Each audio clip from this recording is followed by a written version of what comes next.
Hola, muy buenas tardes a todos. Bienvenidos al webinar Salud Mental Universitaria Hoy, organizado por la Facultad de Educación de la Universidad de los Andes.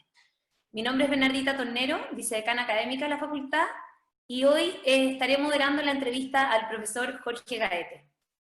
Para un correcto desarrollo de este webinar, les pido a todos los participantes, mientras van entrando, que por favor pongan su micrófono en silencio y mantengan su cámara apagada.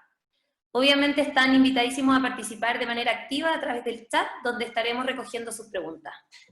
Como les mencionaba, en esta ocasión contamos con la participación del profesor investigador Jorge Gaete, de la Facultad de Educación.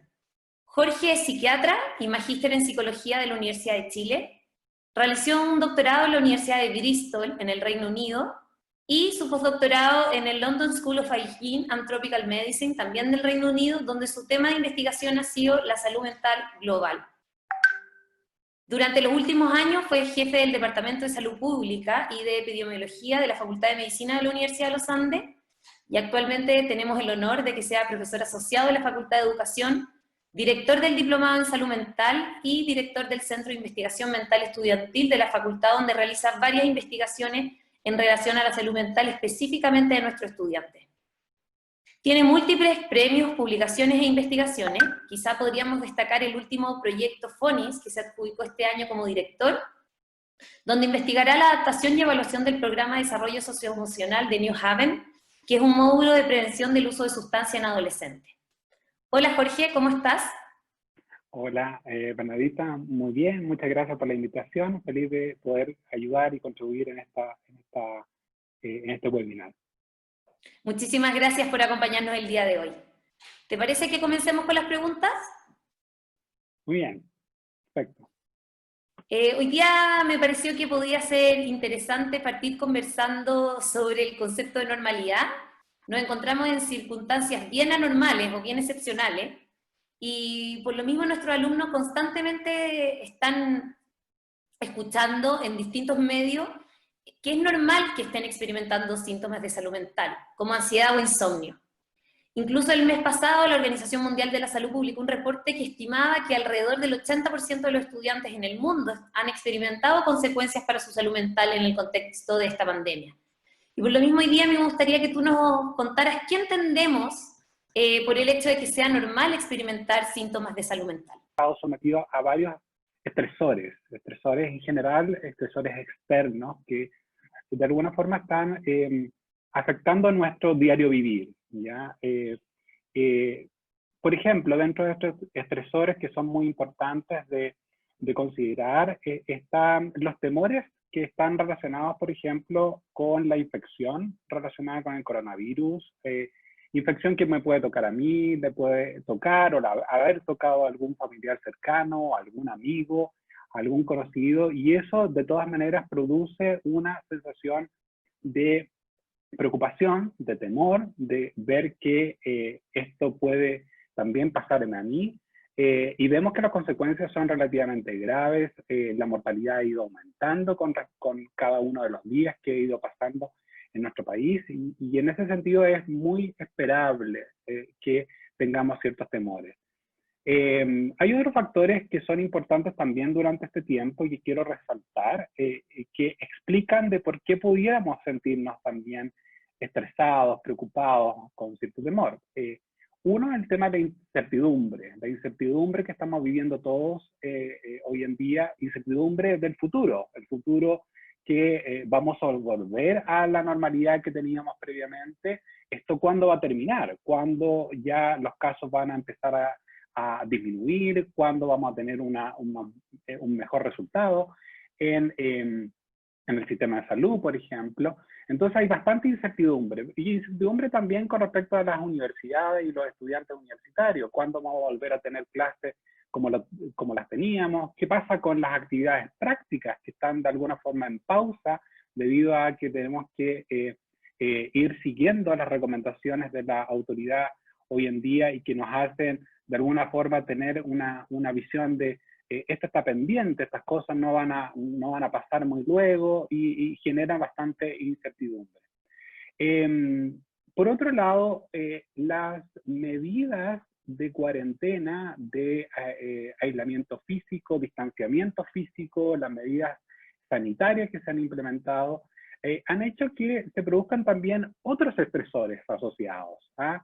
Estresores, por ejemplo, que tienen que ver con los cambios en la rutina, con los cambios en el diario vivir, con los cambios en cómo yo me organizo en mi estudio, en el caso de los estudiantes, y esos cambios de rutina claramente me afectan. Me siento que algo no está de acuerdo a lo que yo había planificado, lo que yo había programado para este año. Y estos cambios también vienen de la mano muchas veces de ciertos conflictos que pueden presentarse, por ejemplo, dentro de la familia, dentro del hogar, con amistades o con familiares, que tienen que ver con estar todos en un lugar mucho más tiempo, pasar mucho más tiempo del que habitualmente estaban acostumbrados a hacerlo. Y claramente este mayor contacto interno dentro de las mismas casas puede generar mayores roces, mayores conflictos, que eso tensiona el ambiente y claramente también puede afectarme desde el punto de vista de como un estresor externo, ¿ya? Sin duda, y no puedo dejar de desconocer que puede haber también una preocupación por los problemas económicos que pueden estar afectando a distintas familias, que pueden estar afectando a distintos estudiantes, y claramente eso es otro elemento de mayor estrés y también de incertidumbre de lo que pueda suceder. Hay algunos que han tenido problemas, por ejemplo, para poder subirse a esta nueva tecnología de tener las clases online o tener todo este trabajo remoto acerca de mis actividades académicas, y eso no ha venido gratis, de alguna forma. Eso también genera bastante estrés.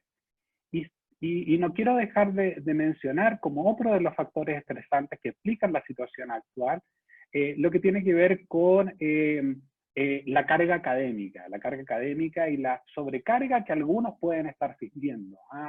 Hay algunos indicadores que nos están diciendo en algunas encuestas de distintas universidades que para un grupo importante de estudiantes este tiempo ha significado un aumento de la carga académica. No necesariamente porque eso implique que ha habido más contenidos o que ha habido una mayor exigencia, sino que se ha asociado a lo que tradicionalmente nosotros estábamos acostumbrados, a una mayor exigencia de poder usar tecnologías de las cuales no estamos completamente cómodos, responder a evaluaciones de las cuales no estábamos también acostumbrados a hacerlo, y eso claramente genera una mayor exigencia académica y que muchos estudiantes lo están repercutiendo. De alguna forma, entonces, para resumir esta primera idea, es que efectivamente se ha visto que es esperable que todos estos estresores que he mencionado, desde el temor a la infección, cuarentena o las medidas asociadas, problemas económicos, conflictos o aumento de la exigencia académica, claramente pueden hacernos sentir más agobiados emocionalmente por esta situación, y en ese sentido hay que ser muy comprensivos de que este es algo que puede estar sucediendo en todos nosotros y es esperable de alguna forma. Ya eso es lo que se ha denominado una especie de que es normal esperar que esto se pueda dar, Bernardita. Gracias, Jorge. Me gustaría profundizar en esto de los estresores que tú estabas mencionando. Tú te referiste a múltiples factores que de alguna manera transforman a la pandemia en un riesgo para la salud mental. Mencionaste la incertidumbre, el miedo al contagio, la alteración de la rutina habitual, los problemas económicos, etc. Y a mí me gustaría preguntarte hoy día, que creo que puede ser atingente a las preocupaciones de nuestros alumnos, es ¿cuáles son de ellos más relevantes en el contexto de lo que es la vida universitaria? Te lo pregunto especialmente porque la FEU Andes acaba de publicar unos datos de una encuesta que realizó a nivel universitario y participaron varios miles de nuestros estudiantes, y el factor que ellos identificaron como el más relevante para explicar las consecuencias negativas en la salud mental era la carga académica. Y obviamente nosotros como universidad nos preguntamos, de alguna manera, entre comillas, estamos haciendo lo mismo de siempre, nadie está haciendo lo mismo de siempre. Tú justamente dijiste, la pandemia nos ha llevado siempre, nos ha llevado a una normalidad que dista mucho de la verdadera a la que estamos acostumbrados. pero igual de alguna manera los cursos tienen la misma cantidad de horas de clase, el creditaje, que es lo que regula la carga académica del alumno, también sigue siendo el mismo. Me imagino que los profesores estamos haciendo la misma cantidad de evaluaciones y por lo tanto, en el fondo, ¿cómo nosotros explicamos que a pesar de que nos hemos movido a una modalidad de educación a distancia, manteniendo ciertos parámetros que son los que comúnmente utilizamos para regular la carga académica del alumno, los alumnos en una encuesta donde está la incertidumbre como factor y otros de los que tú mencionaste, siguen encontrando la carga académica como la mayor explicación para esta percepción de una salud mental más afectada o alterada? Sí, yo diría que hay dos factores que puedan explicar de alguna forma esa visión. La primera es que el estudiante universitario tiene como principal preocupación su desempeño académico, claramente, y por consiguiente la cercanía y la valoración que tiene acerca de cuál es su rendimiento, cuál es la forma en que va adquiriendo los conocimientos, es tremendamente relevante. Y es por eso que probablemente yo valore todos aquellos aspectos que tengan que ver con cómo afecta la situación actual mi rendimiento, yo le voy a dar un valor mucho más marcado con respecto a otras probablemente preocupaciones que pueden estar en el entorno. Lo mismo puede suceder pensando en otras poblaciones en las cuales sus preocupaciones están centradas quizás en el trabajo y el teletrabajo en particular y las exigencias relacionadas con esa, pensando en estudiantes, por ejemplo, de educación escolar, probablemente también van a estar relacionadas con otros aspectos. O sea, cada una de las poblaciones tiene su foco de atención. Yo diría que ese es un principal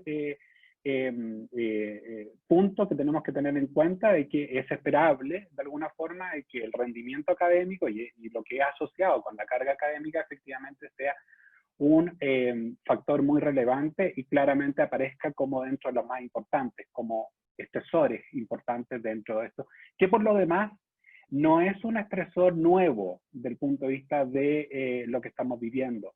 En encuestas del año pasado, por ejemplo, que no veíamos nada de lo que estamos viviendo hoy en día, una de las principales preocupaciones de muchas universidades era la carga académica, efectivamente. O sea, es algo que es relevante y tiene que ver fundamentalmente por el momento vital en el que están los estudiantes y su relación con su rendimiento académico. Y lo segundo que yo comentaría acerca de eso, es que por qué también es importante, porque estamos viviendo una situación en donde el estrés está produciendo ciertas disminuciones eventualmente objetivas o subjetivas en la sensación de autoeficacia, en la sensación de cómo yo puedo ir rindiendo y aprendiendo aquello que estoy preparándome para la vida. Y esto pudiera tener una mella especialmente marcada durante este tiempo, y yo considero que el impacto que está teniendo la situación actual en mi propio rendimiento sea mayor. ¿Y por dónde va a marcar? Fundamentalmente por el área más de la carga académica. Así que yo lo explicaría fundamentalmente por esas dos líneas y es esperable que uno pudiera pensar que es importante y muy importante para los estudiantes.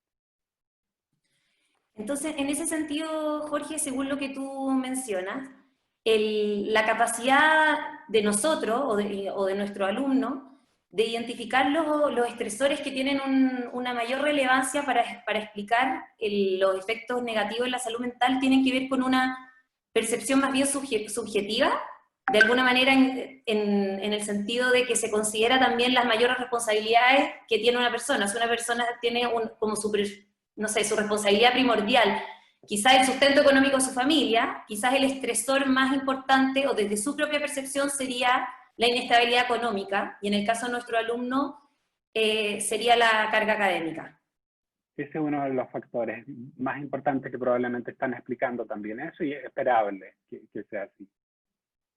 Y en ese sentido, ¿qué es lo que dice la evidencia respecto a la capacidad que tenemos las personas de ponderar los distintos factores que se constituyen como estresores para de verdad identificar las reales causas de los síntomas que nosotros estamos viviendo? Porque obviamente las encuestas incluso nosotros, cuando nosotros respondemos las encuestas, tiene que ver con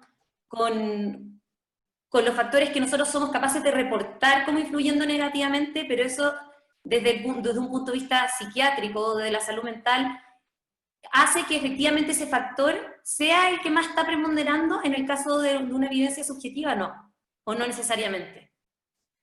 Sí, lo que pasa es que yo aquí agregaría una serie, porque hay una valoración subjetiva, que uno podría decir, pero están pasando cosas objetivas en nuestro cerebro que sí puede establecer ciertas diferencias con respecto a lo que estaban viviendo eh, eh, previamente los estudiantes, y es un poco lo que me refiero a la situación actual y los estresores que están externos, que están presentes y que pueden hacer puede producir ciertos cambios a nivel cerebral que haga que yo también valore de una forma distinta y pondere de una forma distinta algunos de esos estresores. Aquí, en el fondo, lo que sería interesante poder contarles a los estudiantes es qué es lo que les va pasando en su cerebro y por qué puedan ir apareciendo ciertos síntomas, ciertas molestias con respecto a lo que se está viviendo. Y yo aquí introduciría como una idea bien importante que tiene que ver con los estresores que nosotros vamos encontrando en nuestra vida, ¿ya?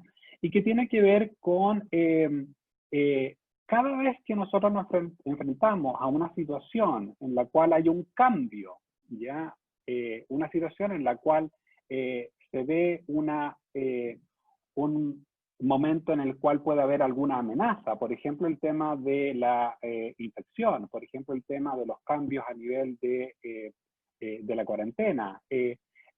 Muchos de estos cambios pueden ser vistos como amenazas. ¿Y qué nos pasa a nivel cerebral cuando nosotros vemos una amenaza que pueda de alguna forma dañarnos, que pueda de alguna forma influir en nuestra vida?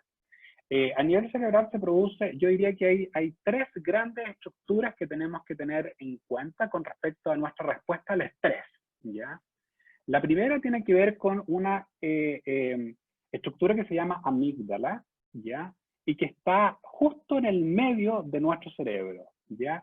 La segunda estructura que quiero mencionar es una que se denomina corteza prefrontal, que está justo sobre nuestros ojos, a nivel del lóbulo frontal. Y la tercera estructura, que no es una estructura, en realidad es un eje estructural, y que se ha denominado como el mecanismo o el eje de respuesta a estrés principal, y que es el eje hipotálamo, hipófisis, adrenal, ¿ya? Me voy a referir brevemente a cada uno de ellos para ir viendo qué es lo que nos va pasando en nuestro cerebro y cómo vamos a ir respondiendo frente a eso. Y es por eso que, si bien hay una valoración subjetiva, objetivamente nos están pasando ciertas cosas a nivel cerebral y que puede hacer que cambiemos también nuestras percepciones y obviamente cómo respondemos frente a estos estresores. Cuando tenemos esta sensación de amenaza, ya es un sistema muy primitivo, que viene evolutivamente con nosotros desde hace miles y millones de años. La amígdala detecta esta situación de amenaza y genera una alerta a nivel cerebral. Y le dice, cuidado, acá hay una amenaza potencial para tu vida, para tu constitución, para tu grupo familiar, etc. Hay una amenaza que tiene que ser resuelta de alguna forma, ¿ya? ¿Quién valora en particular esa situación o quién le ayuda a valorar? Porque la amígdala solo responde, solo dice, alerta, aquí hay una amenaza. ¿Quién le ayuda a controlar y valorar eso? Es nuestra corteza prefrontal. Nuestra corteza prefrontal es la encargada de hacer juicios, ¿ya? De percibir y ordenar aquella percepción de amenaza. De alguna forma nos dice la corteza prefrontal, mira, esta amenaza es manejable, así que tranquilo, cuidado, no tienes que prender tanto la luz de alerta, ¿ya? Entonces nuestra corteza prefrontal nos ayuda a tener un juicio. Me voy a referir un poquito más después a qué es lo que hace para percibir eso, pero quiero terminar con toda la estructura. Cuando la La amígdala gatilla esta amenaza y de alguna forma es intentada ser controlada por la corteza prefrontal. La amígdala le dice a nuestro hipotálamo, mira, estamos en una situación de amenaza, prepárate. Prepara al organismo como un todo, completo, para poder enfrentarte a esta situación amenazante. Entonces el hipotálamo genera una serie de hormonas que transmite hacia la hipófisis, y la hipófisis crea otras hormonas, ya, que se transmiten al torrente sanguíneo para llegar a una pequeña glándula que está ubicada sobre nuestros riñones, que se llama suprarrenal o adrenal, ¿ya? Y en esa glándula se produce lo que muchos conocen hoy en día como cortisol, que es la hormona del estrés. Entonces, alerta, amígdala, genera una señal en el hipotálamo le dice a la hipófisis, necesitamos que el cuerpo responda, transmite esta información a la glándula suprarrenal y produce cortisol y empieza a liberar cortisol. Entonces, cuando nosotros tenemos una situación de amenaza, nuestro cortisol empieza a aumentar a nivel sanguíneo. ¿Y para qué nos sirve el cortisol? El cortisol nos sirve para aumentar nuestra frecuencia cardíaca, para aumentar nuestra frecuencia respiratoria, para oxigenarnos más y prepararnos para la situación de amenaza. Esa preparación puede ser, por ejemplo, enfrentarme a la situación de amenaza, pelear, o huir de la situación de amenaza, correr. En cualquiera de las dos situaciones, yo tengo que estar preparado físicamente, muscularmente. Entonces el cortisol prepara los músculos para que estén oxigenados, con nutrientes, para poder trabajar en forma rápida y poder responder a esta situación de amenaza. Cuando vemos un oso frente a nosotros que nos amenaza, nosotros tenemos que tomar decisiones rápidas. Nuestra corteza prefrontal nos dice, esto es una amenaza inminente, entonces corre. A través del cortisol y esta cascada en el fondo de respuesta, lo que hace el organismo es prepararse para poder correr, que es la mejor situación. Bueno, pensando en eso, yo creo que es importante tener esto nos sucede cada vez que nos enfrentamos a una situación de amenaza. Cada vez que vemos una noticia que nos preocupa, cada vez que sabemos de alguien que tiene coronavirus, cada vez que nos dan una mala nota en una prueba y eso podría significar perder el curso, nuestros niveles de cortisol aumentan. Necesitamos preparar al organismo. Hay una amenaza que de alguna forma nos afecta. Pero yo diría que cada vez que nos enfrentamos a una situación de estrés, nuestra corteza prefrontal hace una evaluación. Ya es una evaluación en dos sentidos. La primera, que es muy importante, es una evaluación de cuán amenazante es esta situación. ¿Cuánto daño potencial me puede acarrear o no? Es la primera situación, la primera evaluación. ¿Es amenazante o no es amenazante? ¿Ya? Y si es amenazante, ¿la puedo manejar o no la puedo manejar? Pero la segunda valoración que hace es qué recursos personales y ambientales yo tengo para resolver esta amenaza. ¿Ya? Entonces, inmediatamente que aparece la amenaza, aparece una valoración de si es una amenaza y segundo, de si tengo los recursos personales y ambientales disponibles para poder resolverlo.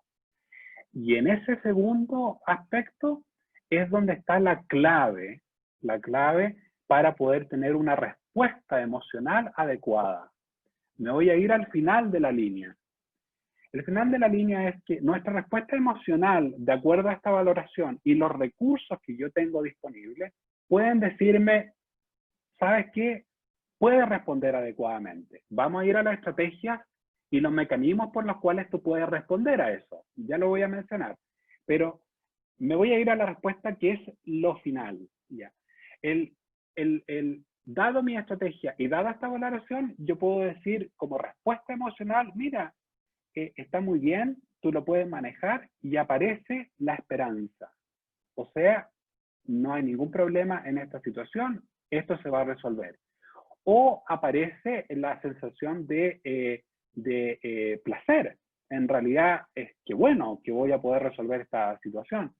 Y eso va a llegar a una sensación de satisfacción. Y en general, ¿quién puede entonces resolver bien estos conflictos, estos elementos estresores? probablemente yo voy a terminar muy bien parado del punto de vista emocional, porque voy a tener una sensación de bienestar y de que yo puedo resolver esto. Sin embargo, un grupo bien importante de personas, no menor, se va para el otro lado, en donde en realidad la respuesta emocional que se produce es más bien de ansiedad, de angustia, de depresión, ¿ya? Producto de que yo no he podido manejar bien estos estresores, ¿ya? Y eso puede llevar a una situación de insatisfacción también, de cuál es mi rol, qué es lo que estoy haciendo en esto, ¿ya? Pensando entonces ahora en los mecanismos, estrategias que yo puedo utilizar, yo diría que hay dos grandes componentes del punto de vista neurobiológico que tenemos que considerar. Uno que tiene que ver con afrontamientos o estrategias que podríamos llamar activas, y otras afrontamientos o estrategias pasivas, ¿ya? Voy a partir por las que no nos ayudan mucho. Afrontamientos pasivos tienen que ser, por ejemplo, que a uno le pasa muchas veces frente a un problema, es la negación. Negar que existe el problema, negar que está el conflicto, negar que está el estresor. ¿Ya? Esa respuesta ya muchas veces empeora la situación. El no enfrentarla ya muchas veces empeora la situación. A veces no solo hay una negación, sino que también hay un distanciamiento acerca de la situación y yo prefiero no enfrentarlo y más bien físicamente incluso me distancio muchas veces cuando yo estoy en medio de un conflicto, muchas veces utilizo este mecanismo de pasivo, más bien de distanciarme para no enfrentar la situación. A veces funciona y a veces es útil, ¿ya? Y a veces es necesario. Pero si yo lo mantengo como mi hábito de respuesta habitual, probablemente voy a terminar en una orientación más negativa de mi respuesta emocional, con ansiedad, con depresión. Cuando aparece la ansiedad y la depresión, probablemente estoy utilizando más bien mecanismos más pasivos, ¿ah? De no hacerme cargo de lo que está pasando. Por otro lado, los afrontamientos activos, yo diría que los podríamos circunscribir dentro de tres grandes ámbitos, ¿ya? El primer ámbito es lo que se llaman estrategias cognitivas. El segundo, estrategias conductuales. Y el tercero, estrategias más bien emocionales, ¿ya? Con respecto a las estrategias cognitivas que nosotros podemos utilizar y que de alguna forma recuerden lo que les mencionaba, cuando nuestra corteza prefrontal evalúa la amenaza y evalúa los recursos, dentro de esto evalúa cuán bueno yo soy en estas estrategias cognitivas, conductuales, emocionales. Entre las estrategias cognitivas puedo mencionar algunas que son muy relevantes. La primera, y probablemente la más importante y que se viene practicando desde hace mucho tiempo, es lo que se ha denominado la teoría de resolución de problemas. Y la teoría de resolución de problemas es un enfrentamiento frente a una situación difícil o estresante en la cual yo puedo identificar el problema, generar soluciones alternativas, evaluar los pros y los contras de cada una de esas soluciones, elegir aquella que es más conveniente para la situación, para la problemática, y darle un vamos, y probarla, y evaluar si eso funciona o no funciona. Esa es una estrategia que uno aprende muy temprano en la vida, y que si uno la utiliza en forma metódica, es probablemente uno de nuestros mejores mecanismos por los cuales podemos resolver problemas y enfrentarnos a situaciones estresantes. Otro elemento cognitivo también que es bien importante es lo que se ha denominado como una reformulación positiva del problema. Y que tiene que ver con poner de alguna forma en un estado a nuestro cerebro, a nuestro organismo, en una visión más positiva de la situación, ¿ya?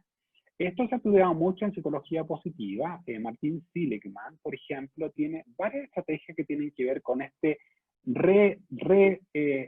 reapreciación o reorganización o revisión, en el fondo, más positiva de la situación, ¿ya? Y un ejemplo muy patente de esto es por ejemplo, cuando uno está centrado en los aspectos negativos de la vida, de alguna forma hay un vicio cognitivo, un sesgo cognitivo que empieza a ver elementos negativos por doquier, por todos lados.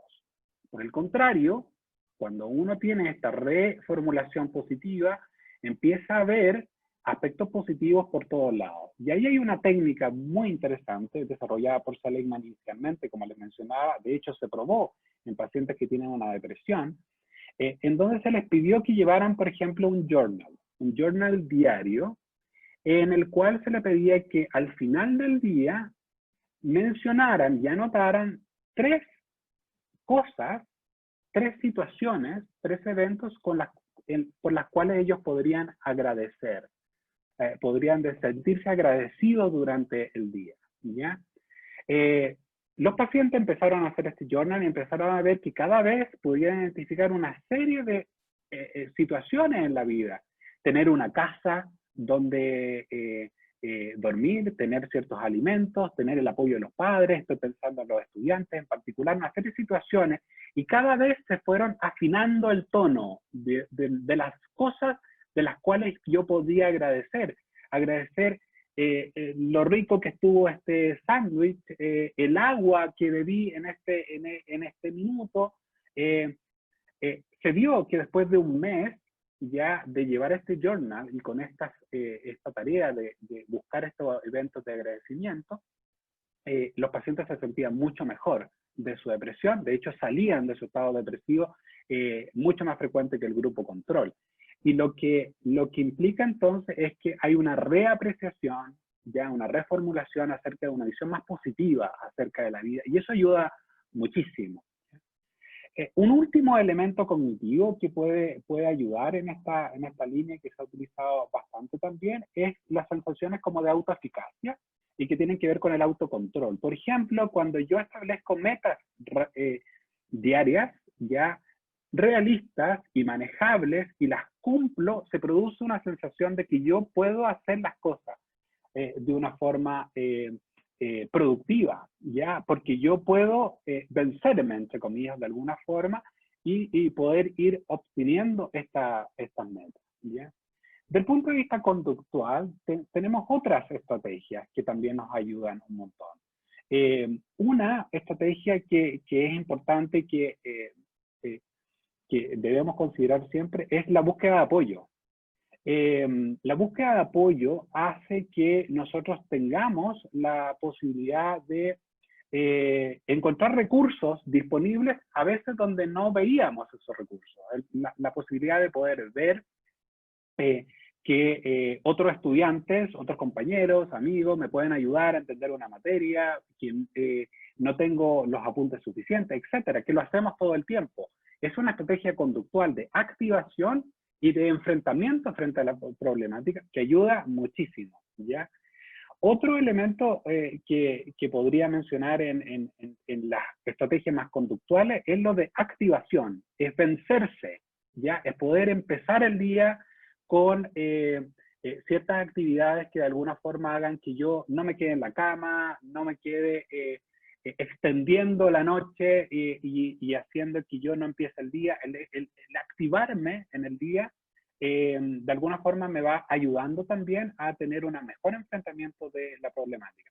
De hecho, la teoría cognitivo-conductual de Beck para el tratamiento de la depresión se basa muchísimo en poder generar pequeñas tareas a los pacientes para poder activarse en el día a día. O sea, lo que necesitamos los pacientes cuando están deprimidos, cuando están tristes, es que se activen, es que hagan cosas, pero pequeñas cosas, de a poco, para que ellos puedan ir sintiendo esta sensación también de autoeficacia que mencionaba en la estrategia más cognitiva. Y otro elemento que viene muy al caso de esto es establecer límites conductuales con respecto a los efectos de los estresores, ¿ya?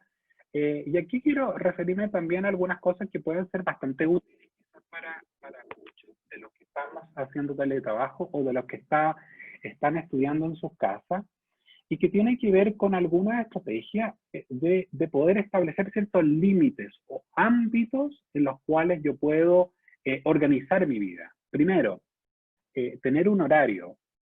Ya habíamos hablado acerca de el tema de la incertidumbre que se produce producto de la situación actual. No sabemos cuándo esto va a terminar. Y para contrarrestar la incertidumbre aparece esta estrategia conductual, que es hago un horario. El horario yo lo tengo definido, yo sé qué es lo que viene después de cada cosa. Y lo tengo definido para cada día de la semana y para toda la semana.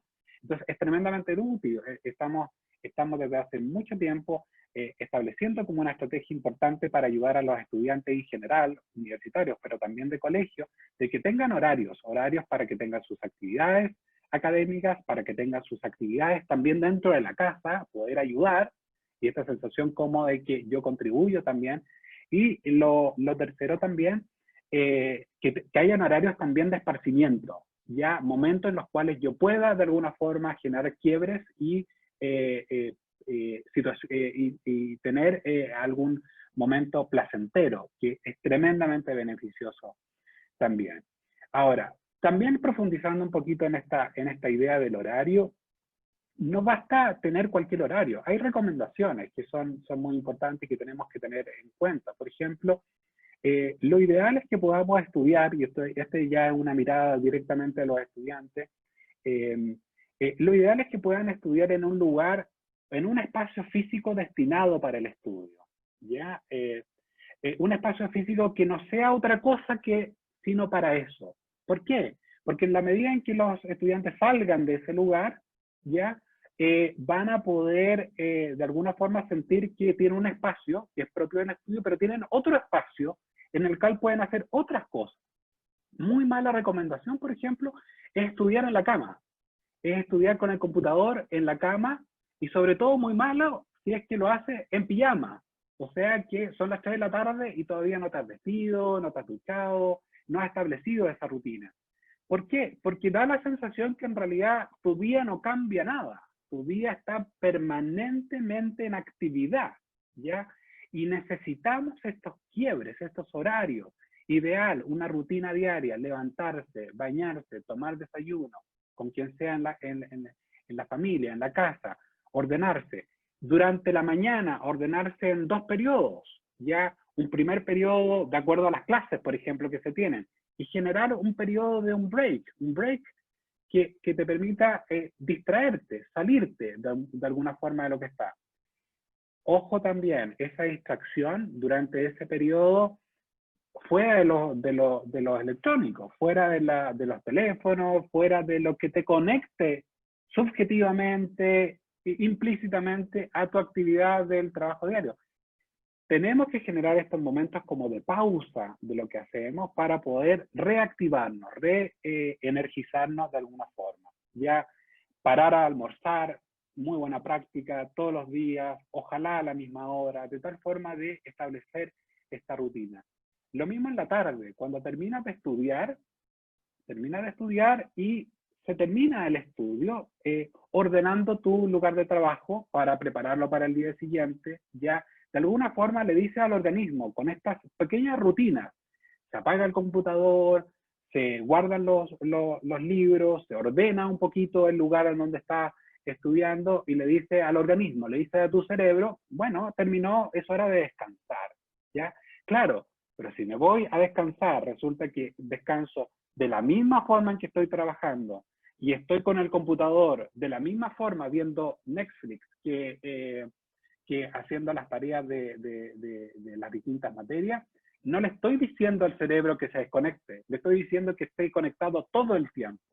Es muy importante establecer estas rutinas. Le he dado algunas ideas que pueden servir, pero que tienen que ver con estas estrategias conductuales ya de un afrontamiento activo y que puede mejorar temas de salud mental. Y con respecto a las estrategias o los mecanismos emocionales, yo diría que hay 2 grandes mecanismos. Lo primero es que tienen que ver con la posibilidad de poder regular tus emociones. Conocer tus emociones, reconocerlas, manejar tus emociones y de alguna forma ser capaz de modular ya esas emociones. A veces para eso necesitas algunas estrategias adicionales que tienen que ver, por ejemplo, con técnicas de relajación, el uso de mindfulness, ya que te pueden ayudar de alguna forma a regular tus emociones o la intensidad de esta o la adecuación del momento en cual sentir esto. Entonces, recapitulando un poco como idea, entonces nuestros estresores efectivamente generan cambios a nivel cerebral. Es esperable que tengamos una respuesta emocional determinada, que puede ser positiva o puede ser negativa, y esa respuesta va a depender de dos grandes elementos: de qué forma nosotros evaluemos esa amenaza, corteza prefrontal, y de qué forma evaluamos cuáles son los recursos disponibles que tengo. Y esos recursos pueden ser de un afrontamiento activo o de un afrontamiento pasivo. Reconocer, conocer cómo yo respondo, me permite planificar y ordenarme para ir cambiando de a poco. El hábito es una conducta que vamos repitiendo todo el tiempo, ya de alguna forma, y en la medida en que podamos hacer un uso adecuado de cada esta estrategia en el día a día, por ejemplo, se va a ir transformando en un hábito, y eso nos puede ir ayudando a tener respuestas mucho mejores. Quizás me extendí más de la cuenta, Bernardita, en varias de estas cosas. Todas las preguntas que yo tenía anotadas para hacerte. De hecho, leyendo un poco las preguntas que tienen los que están participando hoy día en el chat, yo creo que me gustaría, como para finalizar, tomar algunos de los elementos que tú fuiste mencionando, que lo primero fue que dijiste que una primera estrategia es tomar conciencia, ¿ya? O sea, en el fondo la negación obviamente no es una buena forma de lidiar con esto, pero incluso luego de tomar conciencia de los síntomas que estamos experimentando, tú mencionaste también, y quizás me gustaría que lo reforzaras como para que nuestros alumnos especialmente, o todos los que estamos viviendo una sensación como de una mala o una salud mental empeorada en esta circunstancia, nos sintamos empoderados y no frustrados de salir de haber entendido a que esto tiene un componente neuronal, en el fondo con la liberación del cortisol, etcétera, y decir, bueno, ¿cómo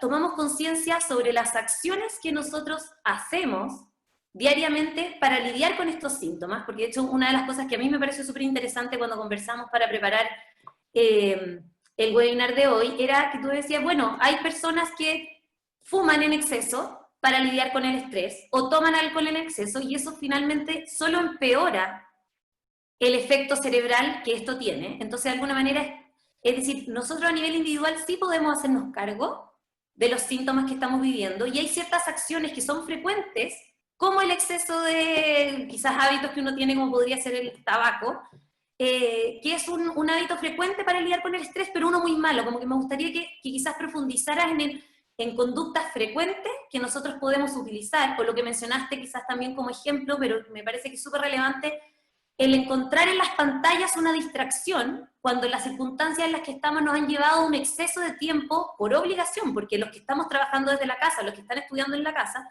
no tienen otra alternativa que estudiar a través del computador. Entonces, ¿en qué momento decido que mi tiempo de esparcimiento también lo paso frente a una pantalla?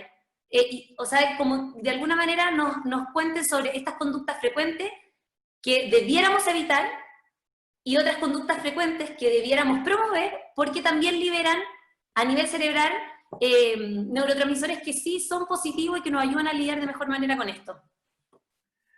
Sí, gracias, Bernardita. Sí, yo diría, bueno, concuerdo contigo en la idea de que a veces nosotros mismos somos bastante responsables con respecto a el devenir o la respuesta emocional que nosotros vamos a tener, debido a que muchas veces hacemos elecciones que no son las mejores para lidiar con una situación. Veíamos como las situaciones de este afrontamiento pasivo, más bien, el no mirar, el no considerar el problema, no enfrentarlo.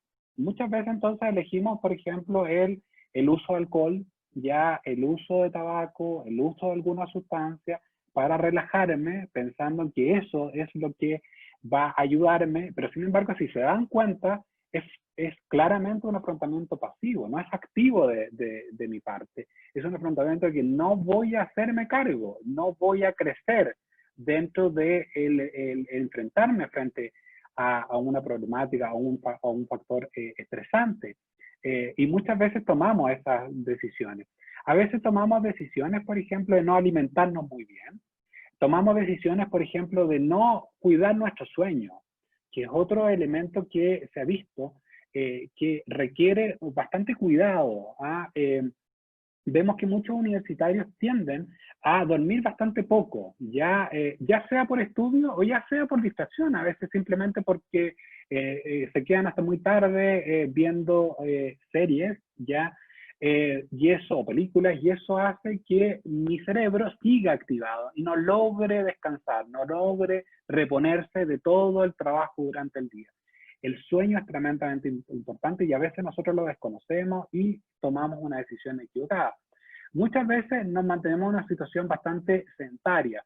Por lo demás, cuando yo me refería a este enfrentamiento activo, por ejemplo, estos quiebres de la rutina, idealmente no pantallas, e idealmente el quiebre activo, o sea, moverse, estirarse, hacer algún pequeño ejercicio que te permita de alguna forma que tu cuerpo vaya generando endorfinas, generando una serie de readecuaciones con respecto a tus sensaciones y tu bienestar, que hace de un tremendo apoyo. Entonces, el quedarse sin hacer ejercicio, el no cuidar el sueño, no cuidar la alimentación, el uso de ciertas sustancias, todas estas conductas yo diría que van más bien hacia el efecto más negativo, esta orientación más negativa de tu respuesta emocional. Por el contrario, y aquí retomo un poco lo que tú mencionabas, que es importante, nosotros tenemos bastante responsabilidad en las decisiones que nosotros tomamos, ¿ya? Nos pueden costar, sin duda, y puede hacer que en la primera etapa sean cuesta arriba, sin duda, ¿ya? Pero lo importante es generar un buen plan para poder ir generando estos cambios. Los cambios graduales son aquellos que más perduran en el tiempo. El querer cambiar todo por ejemplo, hay muchos estudiantes que se dicen, ok, a partir de mañana me voy a levantar a las 5 de la mañana y voy a empezar a hacer ejercicio, voy a tener esto, cardio un poco, no sé qué, no sé cuánto. Wishful thinking, ya, o sea, una ilusión de lo que van a hacer porque nunca lo han hecho, pero dicen, no, mañana lo voy a hacer. Y mañana son las 10 de la mañana y todavía no se levanta. O sea, lo que sucede es que nos estamos boicoteando de alguna forma. Entonces, cambios graduales. Primero, levantarse más temprano, ya, no necesariamente hacer el ejercicio inmediatamente, sino eso vendrá quizá en una semana, en 2 semanas después, cuando ya he ido adquiriendo ese hábito de levantarme temprano. Nosotros en psiquiatría hablamos generalmente de esta triada magnífica de la cual muy poco se hace caso. Esta triada magnífica que tiene que ver con el ejercicio, la alimentación y el cuidado del sueño. Muchos problemas de salud mental se evitaría si simplemente estas 3 áreas de nuestra vida pudiéramos controlarlas mucho mejor. O sea, yo invito entonces a los estudiantes ahora también a hacer un esfuerzo de cómo yo ir mejorando, ya que me siento agobiado, ya que estoy estresado, ya que estoy con cierta carga que a veces puedo sentir que no puedo lidiar. Ok, ¿cómo mejoro? Estos 3 siempre van a ayudar, siempre van a ser una ganancia, algo positivo, ¿ya?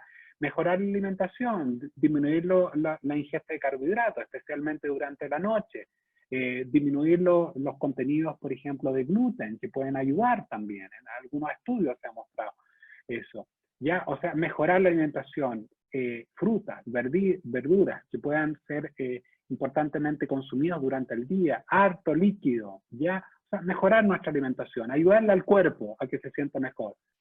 Segundo, el ejercicio. Por ejemplo, se ha visto que el ejercicio puede ser un coayudante muy importante para el tratamiento de depresión o de trastorno ansioso. Solo hacer ejercicio puede ayudar muchísimo.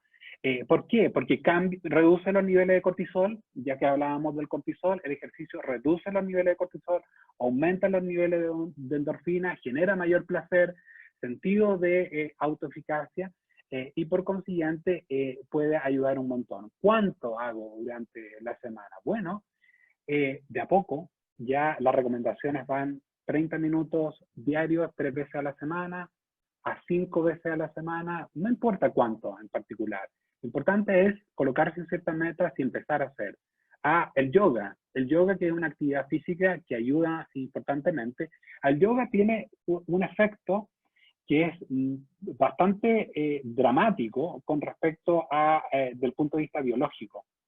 El yoga, por ejemplo, genera estas sensaciones como de presión, ya, en ciertas áreas de nuestro cuerpo, ya, los mecanismos proprioceptivos o de respuesta, en el fondo los receptores del tacto profundo, ya, que uno activa durante el yoga, se ha visto que reducen los niveles de cortisol hasta en un 30% en pacientes, por ejemplo, que tengan algunas problemáticas como cáncer o, por ejemplo, infecciones graves como VIH.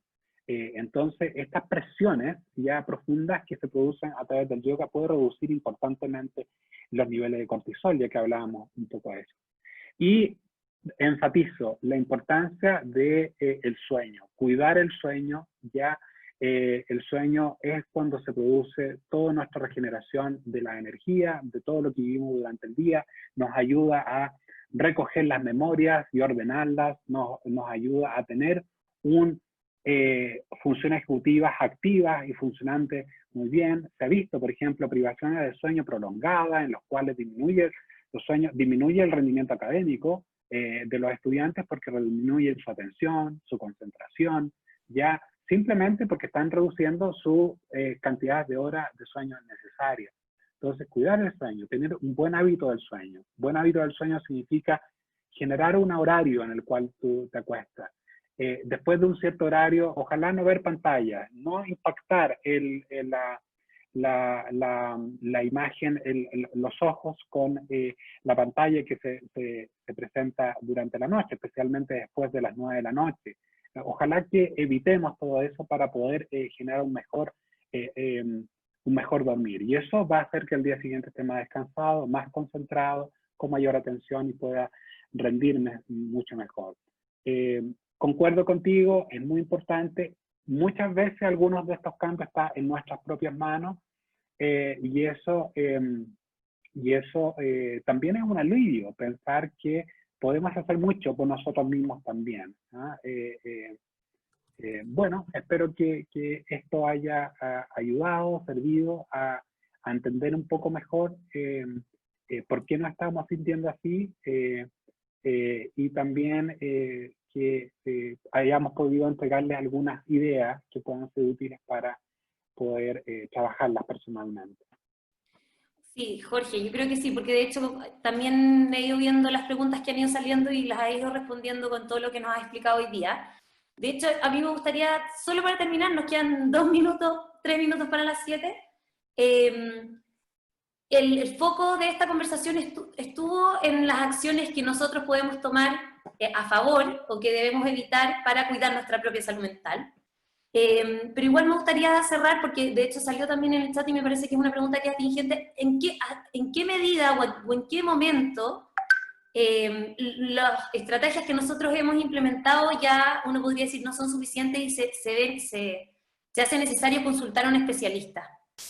Sí, de todas maneras. Yo diría que cuando ciertas sensaciones, ya, por ejemplo, angustia, ansiedad, depresión, que voy a marcar como esos 3 en particular, preocupaciones a nivel cognitivo, cuando se hacen muy recurrentes, muy intensas, gobiernan gran parte de nuestro día, yo debiera tener un llamado de alerta. ¿Okay? ¿Qué me está pasando? ¿Ya? Y si eso se prolonga en el tiempo, ya yo debiera también tener un